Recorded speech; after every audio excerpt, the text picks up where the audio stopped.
নমস্কার বন্ধুরা, আজকের 130তম সংবিধান সংশোধনী বিল নিয়ে হয়েছে এই হুল্লাহুল্লি। শুধু হলোই না,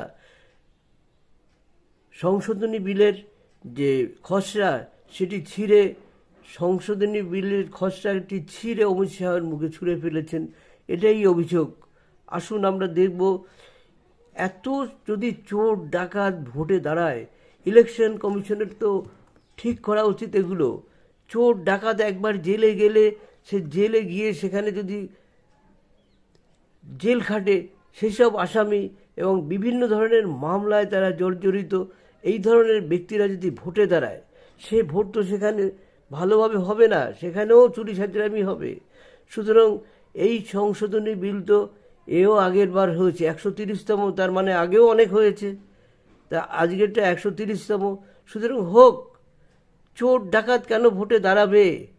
এটাই তো জনগণের প্রতিরোধ করা উচিত।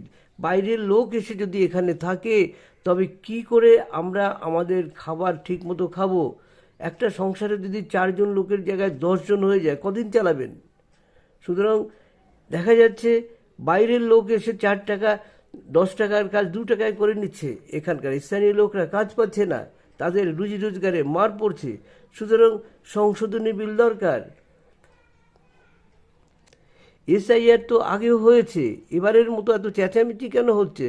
তার মানে বিরোধী যেসব কথা উঠছে তাদের তো মনে হচ্ছে বাইরের লোকের ভোটের কাঙাল এইসব রাজনীতি ব্যবসায়ীরা। আজকের অমিত শাহ সরকার করছে, আবার যখন বিরোধীতে আসবে হয়তো এরাও এরকম চেঁচাবে, ভুল ভ্রান্তি যেগুলো আছে সেগুলোকে সংশোধন করতে দেবে না, এমন হতেই পারে। কিন্তু আজকের যখন এই বিল বিল পেশ করা হলো, এই বিল কিন্তু সংশোধন করা উচিত এই কারণেই যে আমাদের দেশে বাইরের লোক কেন থাকবে, এবং যেসব দেশের লোকগুলো এখানে হাজির হয়েছে সেখানে কিন্তু সে দেশের লোকরা কিন্তু হিন্দুদের মেরে, তাদের মন্দির ভেঙে, তাদের চূড়ান্তভাবে শুধু মেরেছেই না, লুটপাট করেছে মেয়েদের এবং সে তাদের ধর্ষণ করেছে। এই ধরনের ব্যক্তিরা আবার লুকিয়ে এই দেশে আসে। কি কারণ জানেন? আমরা বাঙালি, তারাও বাঙালি, এই কারণেই আমরা তাদের ধরতে পারছি না। অনেক সময় আমাদের সামনে দিয়েও যাচ্ছে কিন্তু আমরা ধরতে পারছি না।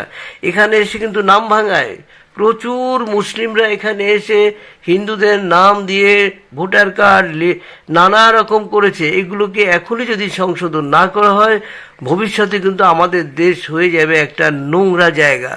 সারা পৃথিবীতে কিন্তু এই নিয়ম চালু আছে যে কি করে আমাদের দেশের লোকরাই আমাদের দেশে থাকবে। আমেরিকা ইমিডিয়েট দেখিয়ে দিয়েছে, অন্যান্য দেশ দেখিয়ে দিয়েছে। আমাদের দেশে এই চোর ডাকাত বেশি হলে যা হয়, চোর ডাকাতের চিন্তাধারাই তো চুরি করে কাজ করব, চুরি করে সব করব, চুরি করে সংসদে যাব, ভোট করব চুরি করে, নানা রকম কৌশল করে। আমি কিন্তু এক রাজনীতিবিদ কথা বলছি না, এখন যারা সরকার করছে তারা যখন বিরোধীতে আসবে তারাও আবার এরকম চেঁচাবে।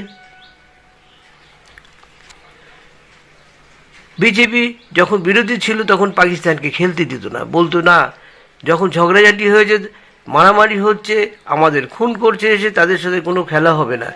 এখন কেন খেলা হতে যাচ্ছে অমিত শাহ, আপনি সেটা বলুন, এটাকেও প্রতিরোধ করুন। আর সেই সঙ্গে এইসব যে 130তম খসড়া বা সংশোধন করার জন্য যে বিল আনা হয়েছে সেটাকেও দেখুন কি করে পাশ করা যায়। এটাও দরকার, ওটাও দরকার। বিরোধী ছিলেন তখন পাকিস্তানকে সমর্থন করেননি, এবার কেন সেই পাকিস্তান খেলতে আসছে বা খেলতে যাচ্ছে, আমাদের লোক কেন যাবে? এগুলোও দেখুন। যারা আজকের বিরোধিতা করছে তার 50%ই জেল খাটা আসামি, বিভিন্ন ধরনের কেস খাওয়া আসামি, বিভিন্ন ধরনের দুষ্কর্মে যুক্ত ছিল, সেই সব লোকগুলো আজকে চেঁচাচ্ছে। সুতরাং আসুন দেখি আমরা অমিত শাহ কী বলছে। সংবিধান সংশোধনী বিল পেশ হতেই ধুমধুমার সংসদে। বিলের খসড়া ছিঁড়ে ছোড়া হলো শাহের মুখে। বিলের খসড়া ছিঁড়ে ছোড়া হলো শাহের মুখে। 130তম সংবিধান সংশোধনী বিল নিয়ে তুমুল শোরগোল লোকসভায়। সকাল থেকেই 130তম সংবিধান সংশোধনী বিল নিয়ে সরগরম সংসদ। বিরোধীদের প্রবল বিক্ষোভের মুখে সংসদে 3 সংশোধনী বিল পেশ করলেই কেন্দ্রীয় স্বরাষ্ট্রমন্ত্রী অমিত শাহ।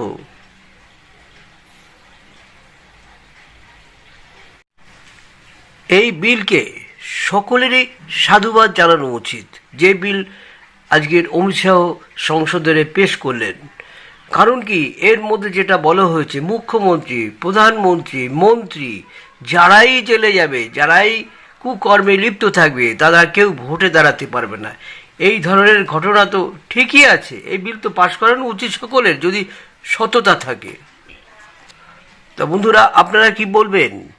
এই যে পরিস্থিতি তৈরি হয়েছে, এই পরিস্থিতি কি কাম্য?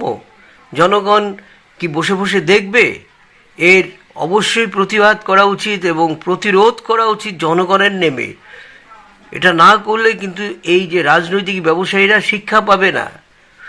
আমি আগেও আমার ভিডিওতে বলেছি, এক নাগারে এক পার্টিকে ভোট দেবেন না। চোর ডাকাত হলে তো তাকে দিতেই পারবে, দেওয়াই উচিত না। এটাই তো আমাদের নিয়মের মধ্যেই আসা উচিত। আমাদের পশ্চিমবঙ্গ 35 বছর, 30 বছর, 15 বছর, এখানকার জনগণ যে কীরকম আমি বুঝতে পারলাম না। এক বেশি হলে 10 বছর রাখুন, তারপর ফেলে দিন, চিৎ করে ফেলুন, তবেই এরা সংশোধন হবে এবং ভালো ভালো লোক দাঁড় করাবে। চোর ডাকাতকে আপনারা ভোট দিচ্ছেন, কিছু ভোট তো দিচ্ছেন, সেই ভোটটা কেন দেবেন?